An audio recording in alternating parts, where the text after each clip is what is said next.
Nice to see you all. I'm Kerri Schmitt. I'm on CMC's Board of Trustees. I'm also a partner at Plentiful. It's great to get started. It's great to have our panel here, and we're so happy that you're all here too. So thank you for making the time to be here.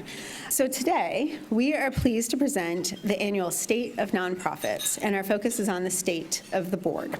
We're sponsored today by United Way of Central Ohio, Schneider Downs, the Center for Community Solutions, the Columbus Foundation, and Gebben Communications. Each of our sponsors are represented by many friends and associates, and thank you for being here today, and please help me thank them.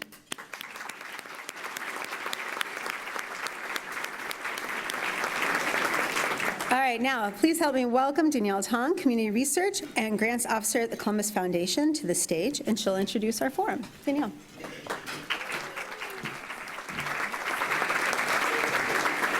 Thank you, Kerri, and thank you to the Columbus Metropolitan Club. For many years, the Columbus Foundation has been proud to support the Metropolitan Club as they convene these weekly town hall meetings on important topics in our community. Similar to the Foundation's Big Table Talks, our Central Ohio community is strengthened when we come together to talk about what makes us, us as a region. As the third largest employment sector nationally, nonprofits of all shapes and sizes contribute to the amazing amount of goodwill, good deeds, jobs, resources, and critical support services to communities. Behind most of these nonprofits sit a board of directors who help guide the mission and management of the organization. The quality, performance, and vision of the board oftentimes determines its success or failure, and I know we're here to talk about success today. So today we're going to be learning more about the state of nonprofits and the importance of their boards. Please join me in welcoming our speakers today. In from Washington, D.C., we have Senior Director of Education and Outreach at BoardSource, Andy Davis.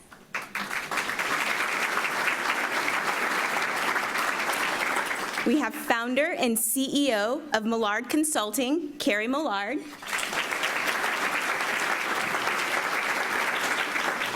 We have President and CEO of Philanthropy, Ohio, Deborah Aubert Thomas.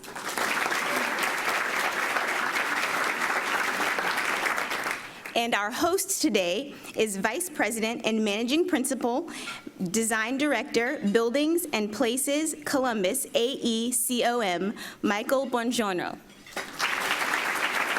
Michael, the stage is yours. Thank you. Good afternoon, everyone. It's great to be here today. I'm standing here looking at that screen, and I see a lot of data scrolling. And before I kind of get into some more formal questions, I'm kind of curious about, these are results that are real time. Is there anything up there that surprises any of you? Yeah, I'm surprised that it's so positive. I was too, actually. Because we often get called in when things are not so positive. So I think that's good news. Good. So, it's kind of an exciting time, I think, for nonprofits, if you want to use that word. But at the same time, it's it's an inflection point as well, because while funding may be on the rise in certain parts of different sectors, we know that the request and the folks needing the support is increasing as well. And then some parts of the sectors are stagnating, in a sense, in terms of funding.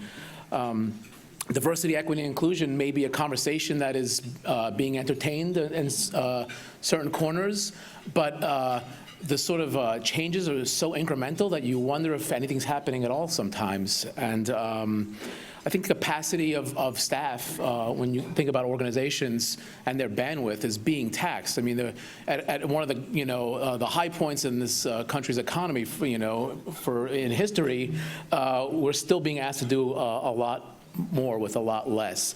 And so I'm just kind of curious as we kind of start this discussion.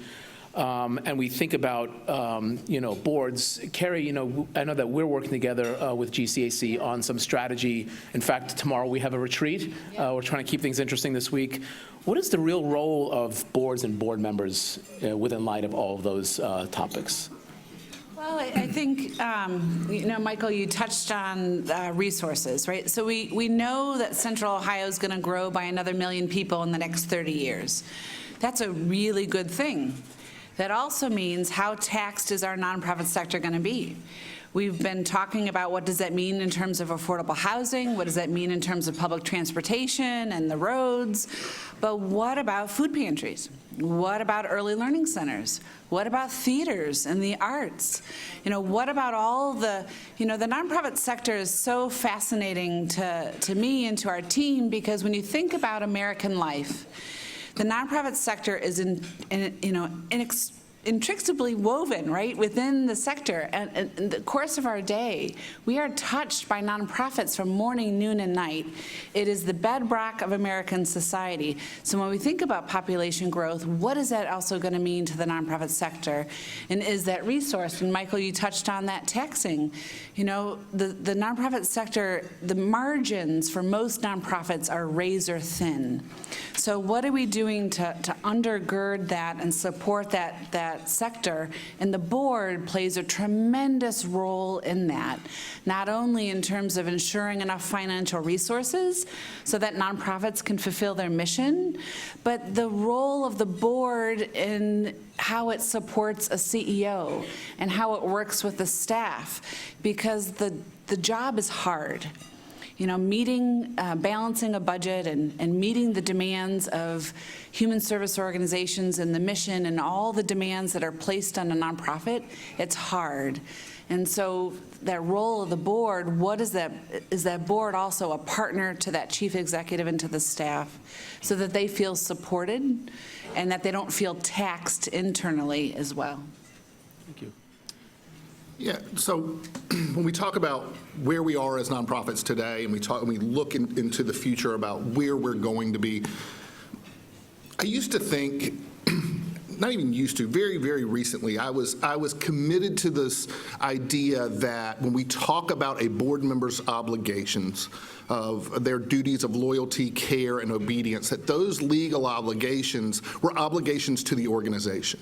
And that we took a frame when we join boards or we become the CEO of an organization, that our responsibility is to grow this organization as much as we can and to bring in whatever we can so this organization and this organization's mission can dominate.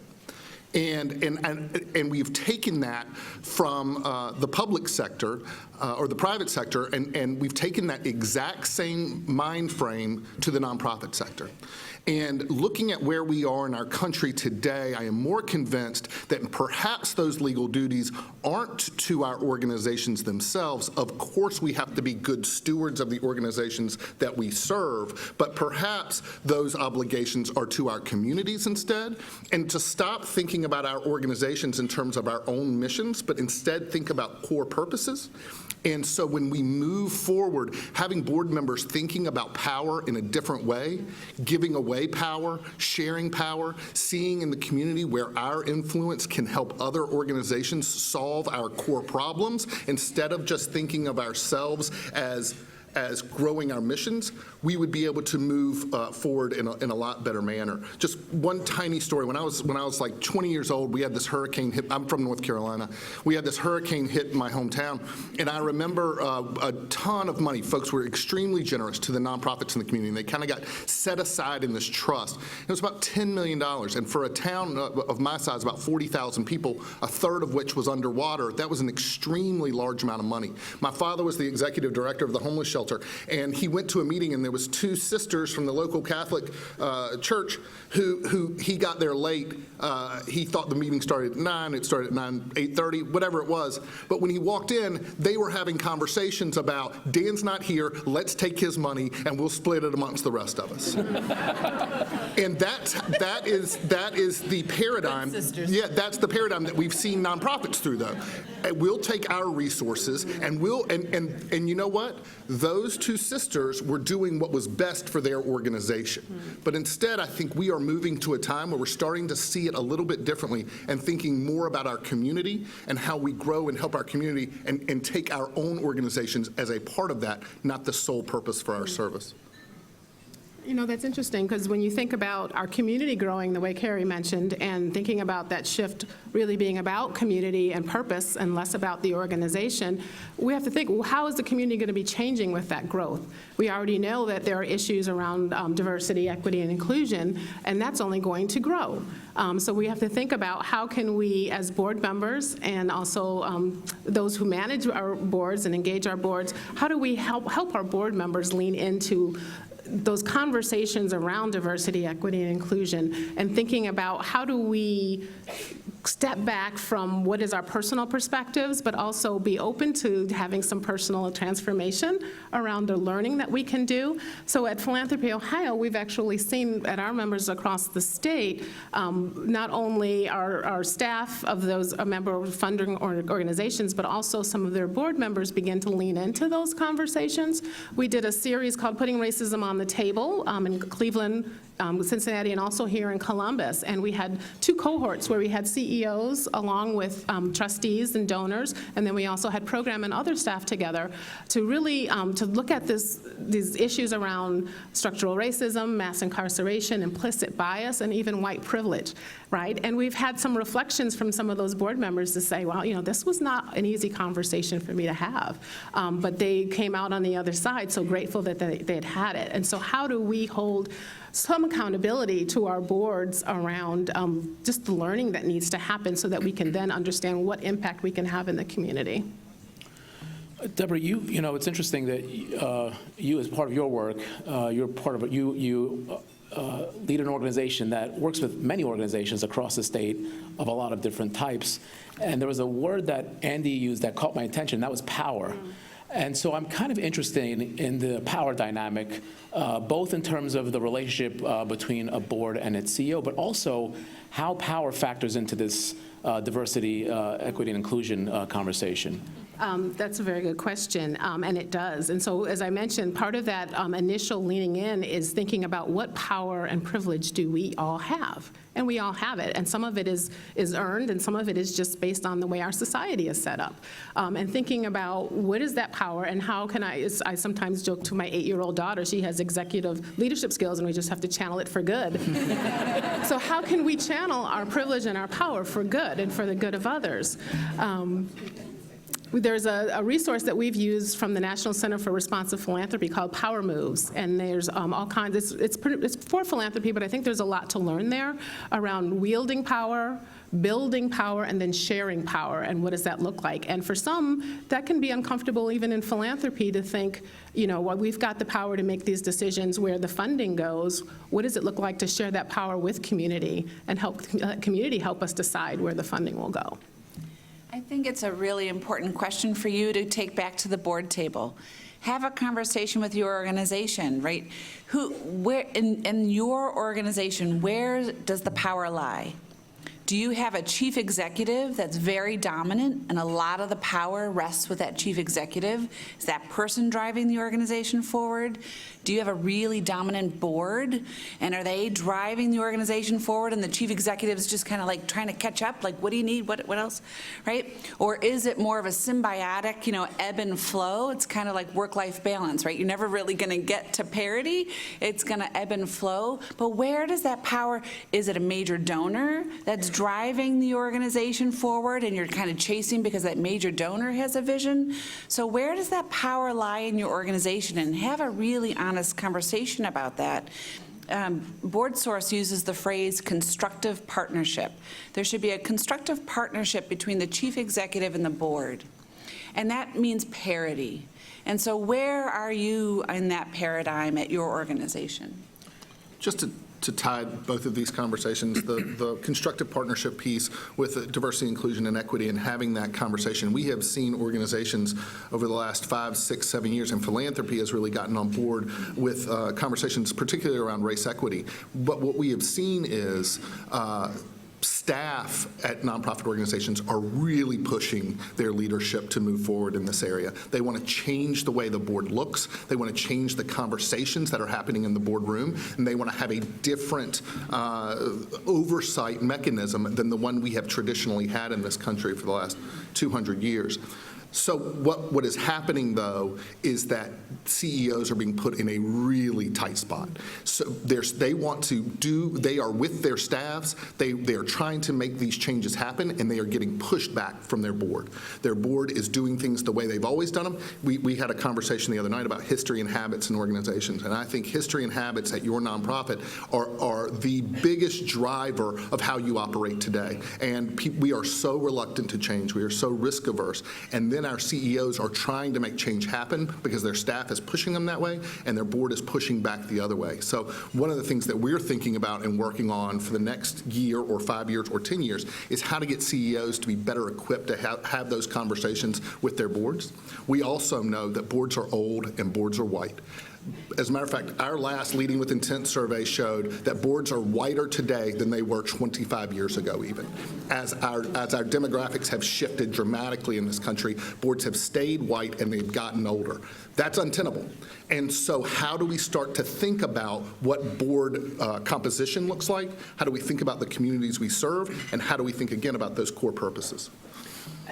Okay. Well, I just want to add to that. I think it takes a lot of intentionality. I'm really proud of Philanthropy Ohio's board. Last year, just approved a diversity impact statement, a diversity statement about our board composition, and then just brought on a very diverse slate of board members. But 2 years ago, that wasn't necessarily the case. We were about to bring on some board members and thought, oh, wait a minute, we're not walking the walk. We're talking the talk and educating our members about this. And so I'm very proud of the work that they've done to step back and to say, not only are we going to have a policy on paper, but we're going to put it into practice. And we're going to do the extra that it takes. And I often hear people saying, well, we have every intention. We'd love to have a diverse board, but we don't know where to get a board member, a good board member. And so-and-so is on this board, so they can't do it because that's the person that everyone wants to be on their board. And that person rotates around. And people think there are no other potential board members. And I think about the African American Leadership Academy that I happened to go through a couple of years ago. Plenty of resources there. I know United Way has resources in board training. So you just have to make the intention and set the goal, and then go out there and you'll find them and talk to people. In terms of intentionality, we have to lift up United Way and their new policy for their grantees in terms of board diversity, and that's walking the walk, and that's saying, okay, so what is your plan to diversify your board, and what does board diversity look like at your organization? And I think having a funder, a major institution like the United Way and Lisa's leadership have that conversation, it's gonna move the needle, and it's gonna force some conversations and some more intentionality. So drilling down at sort of a more specific scale, though, kind of coming back to this relationship between a CEO and the board, what does a more fluid model look like in that group? I mean, I think the idea that it's less about like the cult of personality, more like the personality of the culture. So can culture replace that sort of, could that become the shared power model as you think about how a board can be governed and it can work with its CEO? Well, we've hit on the term intentionality a few times in the last couple of minutes, and it's all about intentionality. We have this, we hold a CEO retreat every year. It's a pretty small, intimate retreat. It's about 40 CEOs from around the country. And we do kind of a question and answer session with them right when we first get to know each other as kind of almost an icebreaker. And we start with pretty simple questions and we get more serious. We stand in in a circle. We ask everybody to kind of step in. When we give the question to CEOs, how many of you are scared to go to your next board meeting because you think you might get fired? I would say a third at least step forward. How many of you as CEOs see every single board meeting as a performance evaluation for you? And about 80% of our CEOs step in. And so when we talk about the relationship between CEOs and boards, and believe me, I work for an organization called BoardSource. We wrote a book, I think I told this story yesterday, we wrote a book called The 10 Basic Responsibilities of Nonprofit Boards, and in our first edition, we said that the job of the board, one of the responsibilities was to hire and fire the CEO. And so like 5 years later, we come back and they're firing CEOs, and they say, well, that's what you said to do in your book. That was, so we changed the language to hire and support the CEO. But what has to happen is a partnership, a true partnership. Every 8 years, so the average term of a CEO is about 8 years. The average term of a board chair is about 1.7 years. So we are rotating board chairs about 4 times for every 8 years, or the tenure of a CEO. And that is really difficult for a CEO to create new relationships, hold those conversations about how do we want to communicate, how do we want to partner together. But those conversations have to happen with every single board member that comes in, and creating intentional processes and policies around that can be extremely helpful.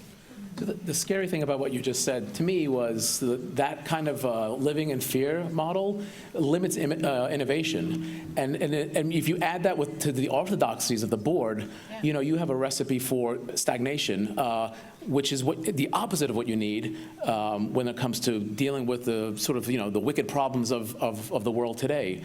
So I'm just kind of curious about, are you seeing any of that stagnation result as a result of that kind of relationship? Yes, I mean, and we really are. I told that anecdote about all the CEOs stepping in. I would bet, and I don't have this data because we didn't ask, but I would bet those board chairs would be shocked to hear that. We're not thinking about firing this person. We're not looking at this board meeting as a performance evaluation. But they never have the conversation. There's never true support. There's, again, this is a history and habits conversation.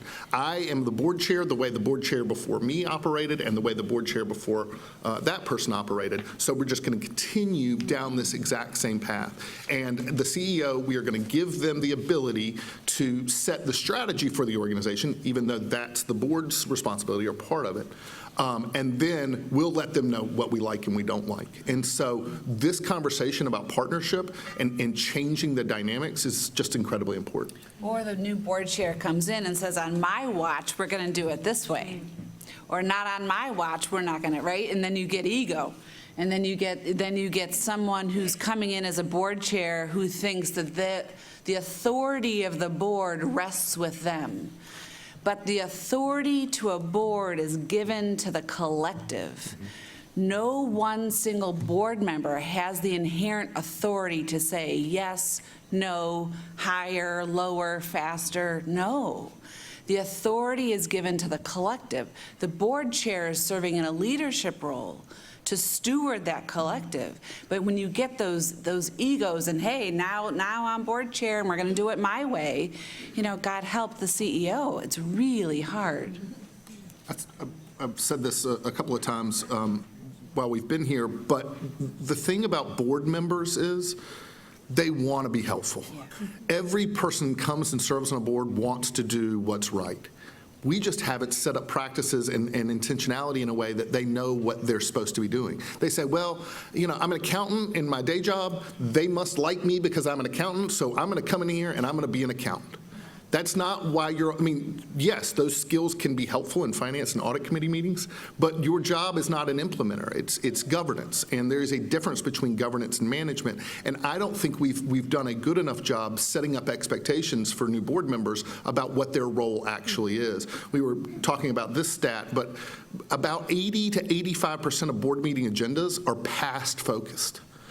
When you walk into a board meeting and all you're talking about is how have we done over the last 2 quarters, how could a CEO not see that as a performance evaluation?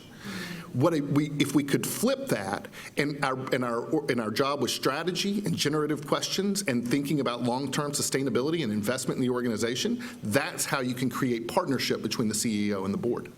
I'll add to that really quickly. In the work we're doing with GCAC, we're analyzing the board governance and diversity practices of the 27 operating support grantees of GCAC.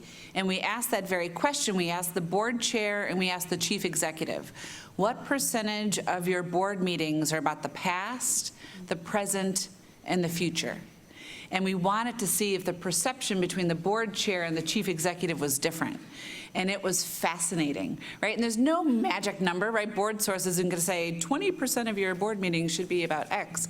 But if the large part of your board meeting is about the past, last month's minutes, the committee reports, so for the love of God, right? Like just report out, you know, the minutes, and you know, old business, which is called old business, right? Then how are you ever supposed to solve for the future, right? So, and now the flip of that, right? If you're too future-oriented and you're constantly navel-gazing, well, then you're not taking care of the present either. So have that conversation at your board level. What percentage is the past, present, and the future? And make sure you're not constantly looking in the rearview mirror, which feels like a performance review. And you know, one thing that we hear from chief executives all the time, they want their board to be more engaged. And Andy's right, board members want to be helpful and they want to be engaged. They don't know how. So simply how you structure that board meeting can lead to board engagement, especially if you're saying, let's solve for X. Next month's board meeting, we're going to spend 45 minutes talking about this big thing that we want to wrestle with. And we need the accountant, and we need the lawyer, and we need the community volunteer to all come and bring their smarts. And we're going to wrestle about this one thing. Sign me up.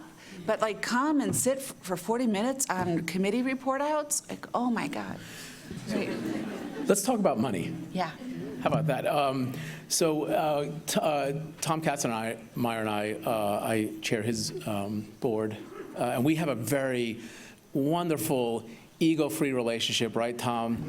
Like, it's true. No, I'm not making that up. But we were, or maybe I am. You never know with me. One of the things that Tom and I were talking about was like, you know, economy's been on this kind of like rise, and you know, but it can't. I mean, the stock market can't keep doing this forever. We're kind of past. I mean, I hate to be negative, but we're kind of past due a recession in some ways. Job numbers in Ohio, you know, they're not that great, and we have $1 trillion deficit as a country. So, are there thoughts about what we should be doing today to prepare for any downturn, building reserves? Other things like that. Has this come up in conversation with all of the folks that you work with and your constituents? I don't know if I have answers to exactly what we should be doing, but I'll say, you know, if you think about, I think about our organization where we rely on membership dues as well as grants and operating support. And we've seen some trends over the last 10, 15 years in terms of how that's changing. And if sort of getting to that, if we're not looking at the future, if we're not spending some time really grappling with, you know, what is our sustainability model, what is our business model, and how adaptive can we be to any changes, if we're not preparing for that and not having those conversations now, then I think we're in for a rude awakening. And so just as an example, one of the newer committees on my board is called a Future Growth Strategy Committee, because I couldn't get anyone to volunteer for a fundraising committee. But we're going to be looking at some of those things, and we're going to be looking at some models from best practices in our field. And so I would just suggest, you know, for anyone's organization, is just to begin having those conversations now. Yeah, I completely agree, and I think that's an awesome idea. I steal your language, you don't mind.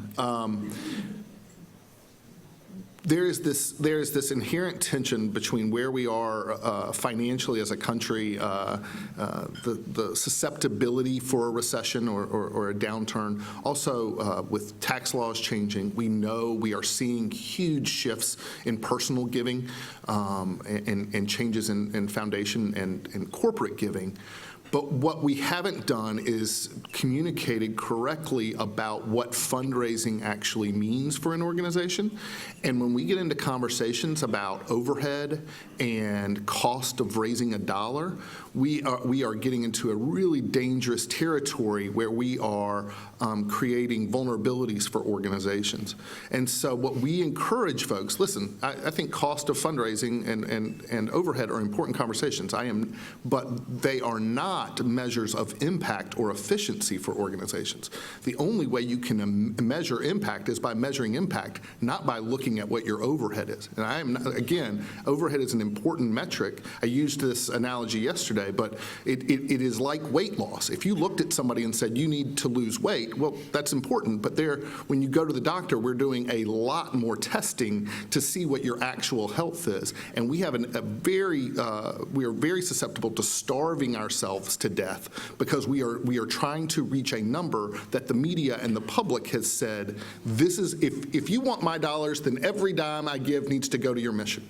Well, I happen to work for a nonprofit, and so does my wife. We would appreciate it if some of that goes to paying for our light bill so we can have salaries. And having these conversations about what does long-term sustainability actually mean for an organization, and looking at fundraising in a way that is putting together a holistic plan, that direct marketing builds on major gifts, that special events then create a planned giving campaign, and working our way down. And that one tactic might not have a really high ROI, but it is creating long-term sustainability for the organization in the future. And what we've created now is board members, again, because they want to do what's right, they've been sent the message that we have to get costs as low as possible. And we are doing such a huge disservice. And in the short term, that might be okay. But in the long term, when we talk about long-term sustainability, when that recession does hit, where are we left then? Yeah. And, you know, a board's job is oversight and governance and leadership. So how does a board know if an organization is fundraising effectively, right? They think it's, the cost of a dollar raised. Well, there are really great models out there, right? And BoardSource has the measuring fundraising effectiveness model, but there's a really simple data point, and those of you who've heard me speak before know I talk about it a lot. It's donor retention rate. You know, one of the biggest challenges as a sector is that we are churning through donors. I mean, you know, the AFP has measured fundraising effectiveness, and, you know, nationally, you know, organizations are retaining less than half of their donors. We did an analysis for a client one time, and they were retaining 28% of their donors. That means 7 donors out of every 10 are leaving from one year to the next. So the poor development director who's, you know, running as fast as they can and trying to get letters out and write grants and do all the things, well, to just raise as much as they needed to raise the year before, they've got to replace those 7 donors that they're losing, never mind grow. So as a board, you know, having a conversation with the organization that you care about, what is our donor retention rate?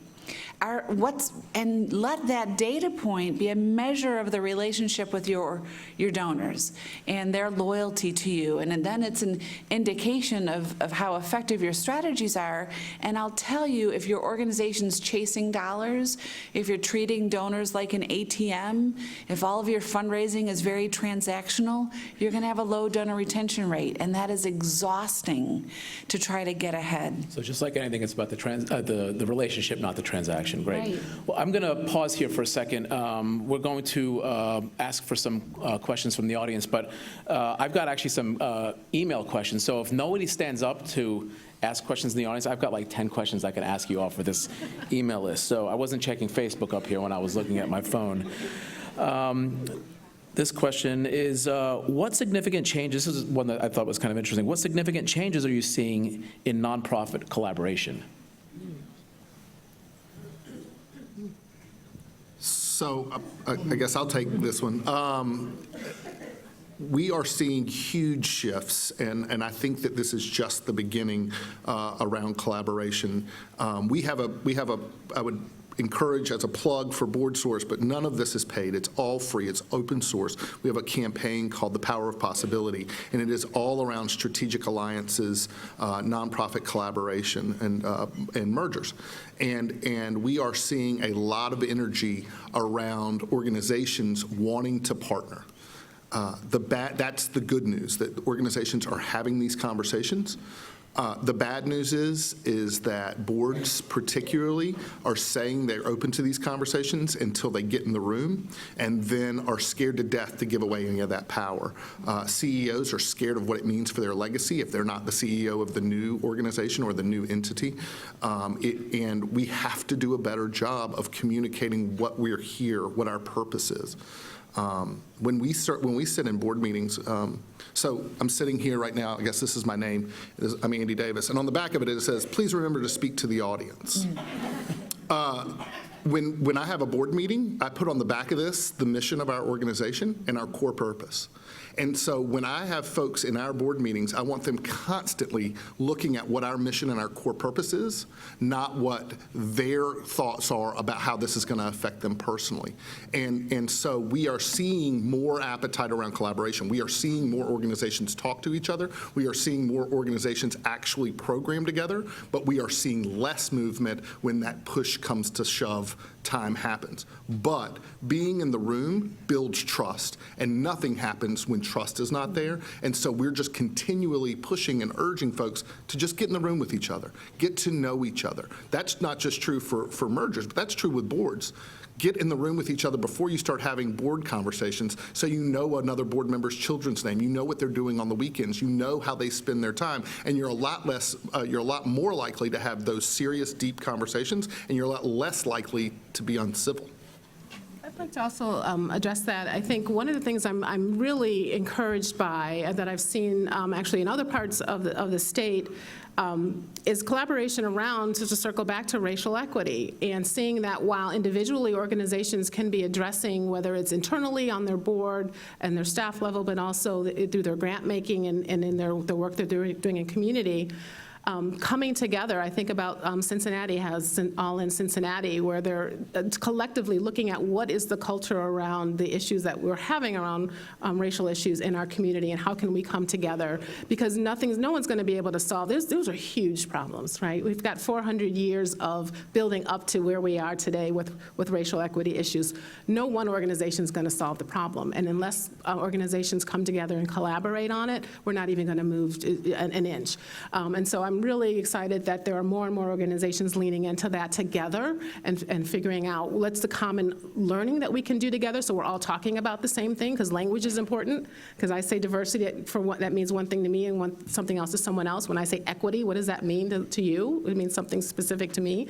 So for us to come together, have the common language, and then together start to figure out what are the changes we can make together in our community. It's really, I'm excited about that. Great. So we'll open it up to audience questions now. I would ask, it's our tradition to invite everyone to ask questions, and it's important that you do ask a question, so a question ends in a question mark, not a period or a comma or an Oxford comma. So please try not to editorialize, and our panelists here will be happy to answer your questions. Great. Thank you. Good afternoon. Thank you for this panel. My name is Mike Cochran. I work Franklin County Board of Commissioners, and I want to piggyback on that conversation about diversity for a moment. It's so important, the conversations on racial equity that are happening. Andy noted a few minutes ago that with boards, they're not only becoming whiter, they're also becoming older. And matters of diversity are important because of the representation that they bring. So I want to just see if you all want to speak to a minute for engaging and recruiting younger board members and what that looks like in the nonprofit space. I think that's very important. I think, and I'm trying to remember, there was a moment when I was looking at a board nomination form, and it was like the youngest category of age was 35 plus. It didn't even think that there were people younger than 35 that could be nominated for serving on a board. So I think when we're talking about diversity, yes, we need to look at not just racial diversity, but age, experience, right, voice. That's important on there. So I think it's really important to be looking at all aspects of diversity. There was actually an interesting thing to think about there. It's like, what is the real value of a board member? Is it a dollar sign, or is it some other set of gifts that they bring? I wonder if any of you can expand upon that, because that's a tricky problem. Is it, do you want a check writer, or do you want someone that's going to give in other ways, that has ideas and other talents? So at this same retreat, we developed this case study that we weren't sure how it was going to work, but we thought it might have value. But we created a fictional organization, a community development corporation that represented a neighborhood that was fastly gentrifying, and they were starting to have more money, but more scrutiny around their practices. And we gave one half of the room a board profile that had community leaders, construction or development individuals, those folks who work from banks in the community, those people who you traditionally would say, these are the people that I want to have on my board. And then we created a different profile with folks who were teachers, small business owners. They ran daycares in the community. They actually had that community voice. And we asked them, then we gave them questions that the newspaper had been asking, conversation prompts for board conversation, and we just asked them, for both of them, to think about their profiles and then come back with answers to these questions that they've been posed. And to watch the difference in the room for how one group answered the questions versus the other, by saying every person on this board is the person that you said you wanted. You wanted the person with access, you wanted the person with resources, you wanted the person who was a influencer in your community. That's great. I am not saying you don't want those people on your board, but I am saying when you sacrifice that for people who have community voice and community representation and understand what the community needs, you are making a huge sacrifice. And so what we're trying to do is get people, encourage people to think about what are the conversations you're having in your boardroom. And we've been talking about this for a long time with board members around diversity, inclusion, and equity to say, because they always tell us they want to change. Every single survey we do says this is a priority for us. This is the place where you're doing the poorest and we want to change. But then when we ask them what they're doing, on our last survey, 1 in 5 of every organization that said that they were doing poorly also said they were doing nothing to change.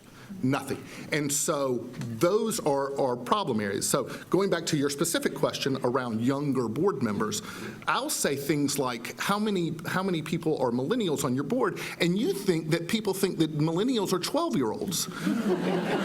Millennials are 35, 38-year-old individuals who have children, who are leaders in the community. They're not buying houses at the rate that they used to because we screwed that up for them. But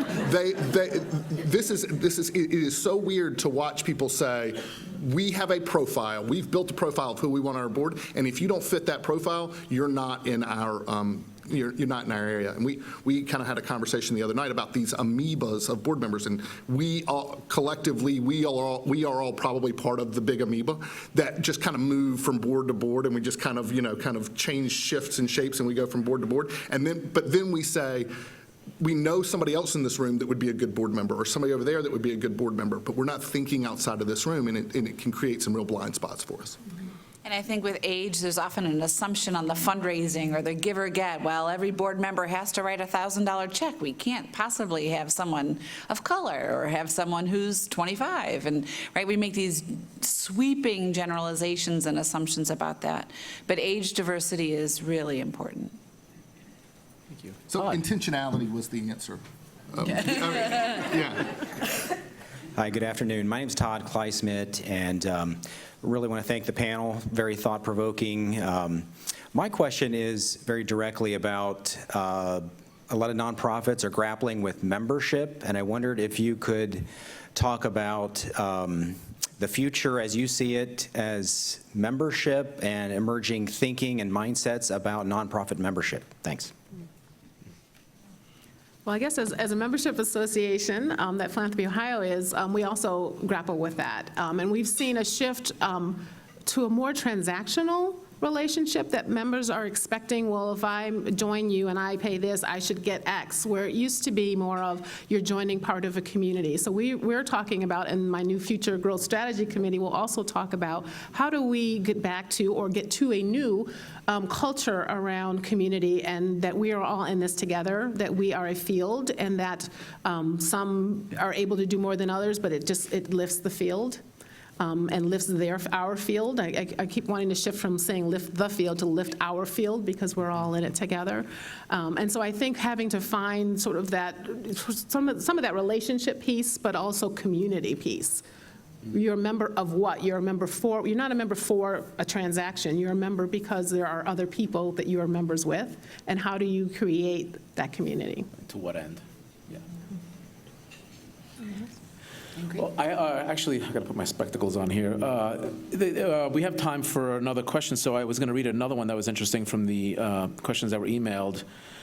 what 3 key insights and advice would you give to a nonprofit startup that expects to thrive over the next 5 years? And I can actually, my bias was here because I'm thinking of established, organizations, but, startup nonprofits are a thing. And so I'm just kind of curious about what your thoughts are on that. Don't start a nonprofit. Right? I mean, like, I gotta love you, but I mean, really, there's enough of them. There's 8,000 nonprofits in Franklin County alone. I mean, for the love. I mean, so. I don't know if I like that answer. I know.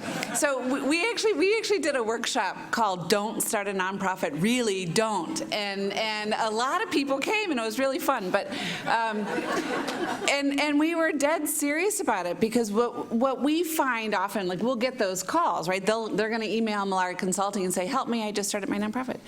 I think most people who say, "I want to start this thing," what they really want to do is launch a program, which is very different than starting a business. And so if anyone in the room says, "I want to start my own nonprofit," do you really just have this great programmatic idea, or do you really want to start a business? And if it's more often than not, it's, "I have this great program idea," then find an already established nonprofit and test your idea. Ask them to help you launch your program, run your program. Are you going to get traction? Are people going to come? Are you going to raise money with it? See if it has legs. Use a fiscal agent or a fiscal sponsor for a couple years. Don't write the thing to the IRS and pay an attorney. So, if you've already written the thing to the IRS and paid the attorney, then number 2 is just relationships. Building your board is the most important thing you're going to do. Do not put your friends and family on the board. Do not put your friends and family on the board. Do not put your friends and family on the board. And then test your ideas, and again, see if they have legs. Yeah, I agree. Everything that Kerri said, my answer was going to be, don't do that.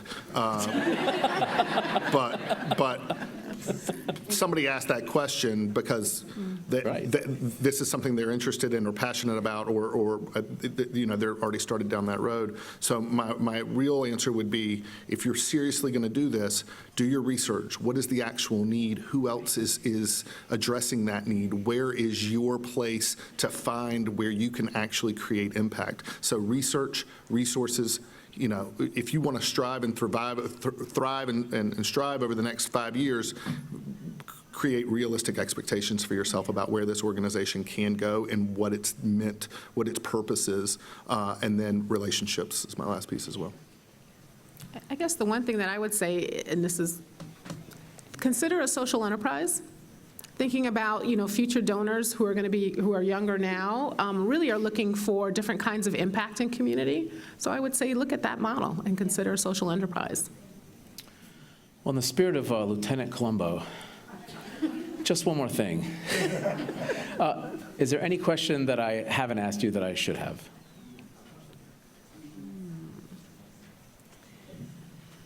It's a tough question. That's a tough question. So here's a question that I hear a lot, and particularly when I do talk about racial equity and diversity, equity, inclusion, it's like, well, why racial equity? There's so many other isms in the world.